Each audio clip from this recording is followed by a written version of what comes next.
نحمدہ و نصلی علی رسول الکریم بسم اللہ الرحمن الرحیم۔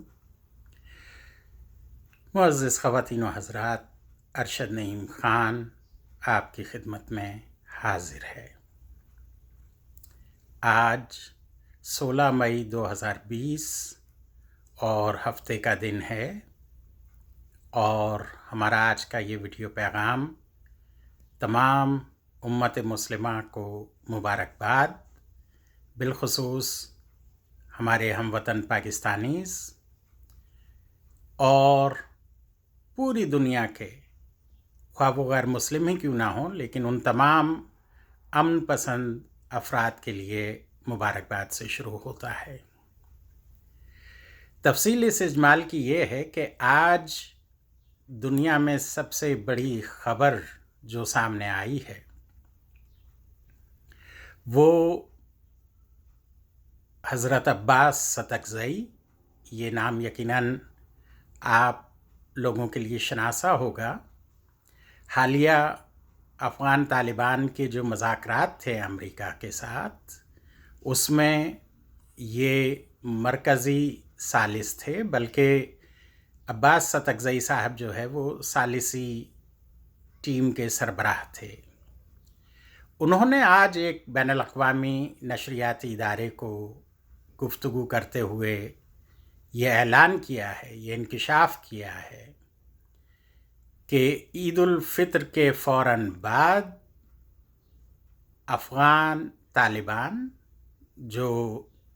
امارت اسلامیہ افغانستان کی سلطنت اور ریاست چلا رہے ہیں، وہ بھارت کے خلاف باقاعدہ جہاد کا اعلان کرتے ہیں، اور بھارت کے گلی کوچوں میں جا کر وہ کشمیری مسلمانوں کے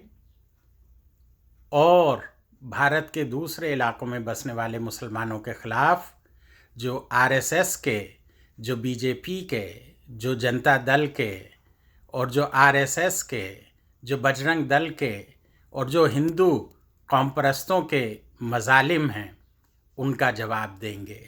اور بھارت کو بزور طاقت لگام دیں گے، خاموش کریں گے اور جوتے لگائیں گے۔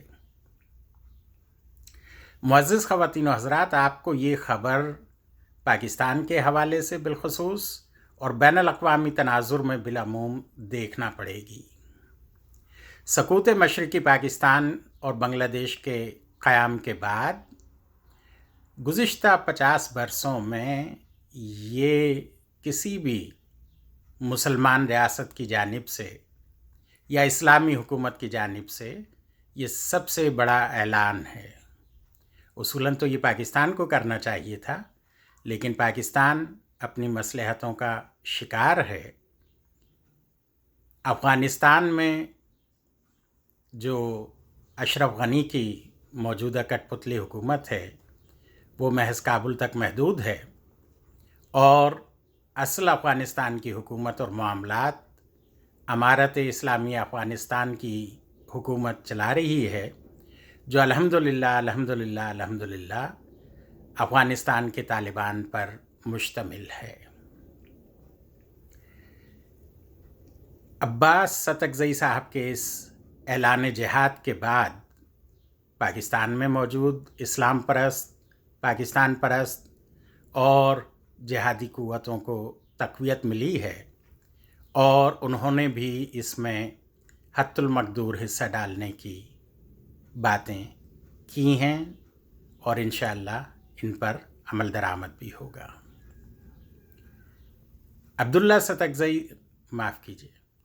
ستکزئی صاحب کے اس اعلان کے بعد مودی، را، RSS، بجرنگ دل، BJP اور دنیا بھر کے جو بھی بھارت کے حکمران اور ہندو پرست، ہندوفتہ کے پیروکار جو لوگ ہیں، ان کی صفوں میں ماتم برپا ہے، اور وہ امریکہ کے پاس پہنچے ہیں بھاگ کر فوراً۔ مودی نے رابطہ کیا ہے وائٹ ہاؤس سے، اور قصر ابیض نے انہیں لعنت ملامت کر کے واپس بھیج دیا ہے، چونکہ یہ بنیادی شرط ہے جو افغان طالبان اور امریکہ بہادر کے مابین جو معاہدہ طے پایا ہے، اس کی بنیادی شرط یہ ہے کہ افغان طالبان کے خلاف امریکہ کسی بھی ملک، کسی بھی ریاست، کسی بھی گروہ کی کوئی مدد نہیں کرے گا۔ اب بھارتی پاجامے گیلے ہونے پر فوراً بھاگے امریکہ بہادر کے پاس، اور امریکہ نے جو خود اپنی جان بچائے پھر رہا ہے، اس نے صاف ستھری معذرت کر لی کہ یہ بھارت جانے اور طالبان حکومت جانے۔ معزز خواتین و حضرات، گزشتہ 50 برسوں میں بھارت نے نہ صرف افغانستان میں بلکہ دنیا بھر میں اسلامی اقدار کو، اسلامی اشعار کو اور اسلامی شریعت کو ایک مذاق بنا کے رکھا ہے، ظلم و بربریت کا بازار گرم رکھا ہے۔ جب 25 دسمبر 1978 کو روس افغانستان میں داخل ہوا تو بھارت روس کے اتحادی کے طور پر افغانستان میں افغان عوام کے خلاف اس قتل و غارت گری میں پورے 10 سال روس کا ہم پیالہ و ہم نوالا رہا، ہم رکاب رہا۔ پھر اس کے بعد جب 9/11 کا بہانہ بنا کر اور اس جھوٹے ڈرامے کی بنیاد پر امریکہ نے اپنی فوج اتاری افغانستان میں، تو بھارت جو ہے وہ امریکہ کا اتحادی بن بیٹھا اور امریکہ سے مفادات حاصل کیے، اور ایک بار پھر گزشتہ 15 برسوں میں افغانستان میں جو قتل و غارت گری جاری ہے اس میں بھارت کا اتنا ہی ہاتھ ہے جتنا امریکہ کا ہے۔ بنیادی طور پر افغان طالبان اس بات کے حامی ہیں کہ ریاست کو اسلامی طریقے سے چلایا جائے، اور جب خلیفۃ المسلمین ملا عمر کی سلطنت اور حکومت قائم تھی، اس وقت آپ نے دیکھا کہ وہی افغانستان جو دنیا کے 70% ہیروئن کا حصہ وہ پیدا کرتا اور ایکسپورٹ کرتا ہے، پوری دنیا بھر کو بھیجتا ہے، وہی افغانستان منشیات کی پیداوار میں زیرو ہو گیا تھا۔ اسی افغانستان میں جرائم کی شرح جو ہے وہ زیرو پر آ گئی تھی، 0% ہو کر رہ گئی تھی،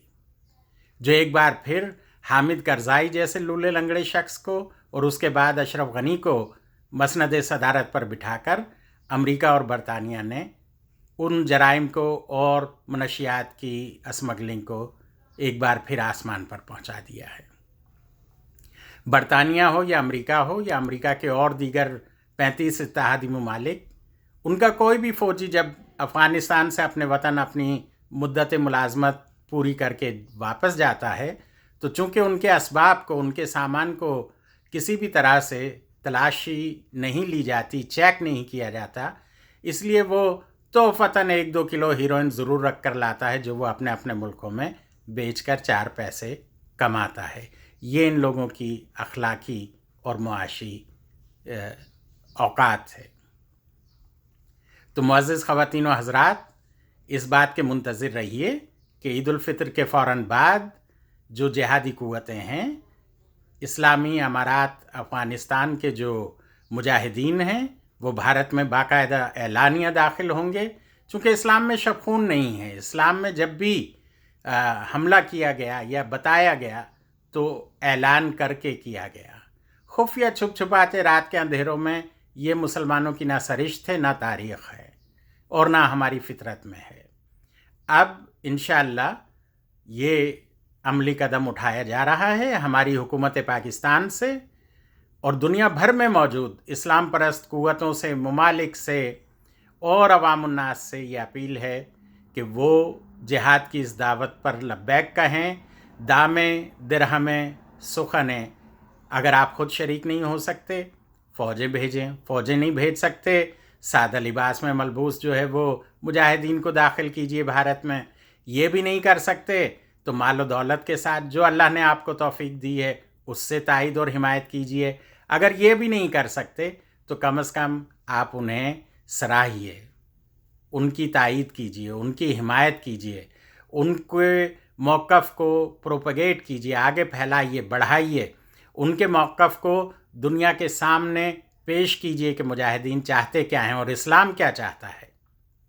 ہماری طرف سے